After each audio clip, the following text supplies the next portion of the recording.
தமிழக வாழ்வுரிமை கட்சி காரைக்கால் மாவட்ட பொறுப்பாளர் மணிமாறன் கொலை வழக்கில் பாமக காரைக்கால் மாவட்ட செயலாளர் பிரபாகரன் உள்ளிட்ட 11 பேர் காவல் நிலையத்தில் சரணடைந்துள்ளனர்.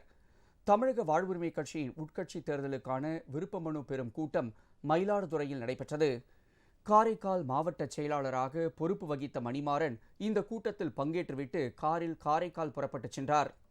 செம்பனார் கோவில் அருகே வந்தபோது 2 கார்களில் வந்த மர்ம நபர்கள் மணிமாறனின் காரை வழிமறித்து பயங்கர ஆயுதங்களால் அவரை வெட்டி கொலை செய்தனர்.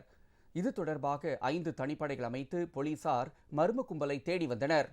இந்நிலையில் மணிமாறன் கொலை வழக்கில் காரைக்கால் பாமக மாவட்ட செயலாளர் பிரபாகரன் உள்ளிட்ட 4 பேர் பாலையூர் காவல் நிலையத்தில் சரணடைந்தனர். அவர்களிடம் மயிலாடுதுறை டிஎஸ்பி பாலாஜி மற்றும் போலீசார் தீவிர விசாரணை மேற்கொண்டனர். இதையடுத்து விழுப்புரம் மாவட்டம் வளவலூர் காவல் நிலையத்தில் புதுச்சேரியை சேர்ந்த கூலிப்படையை சேர்ந்த 7 பேர் சரணடைந்துள்ளனர். அவர்களிடம் விசாரணை மேற்கொண்ட போலீசார் செம்பனார் கோவில் காவல்துறையிடம் ஒப்படைக்க நடவடிக்கை மேற்கொண்டுள்ளனர்.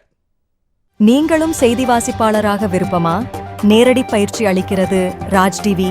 பயிற்சி காலம் 8 மாதங்கள். பயிற்சி நேரம் காலை 10 மணி முதல் மாலை 5 மணி வரை. தொடர்புக்கு rajnewstamil@digital@mail.com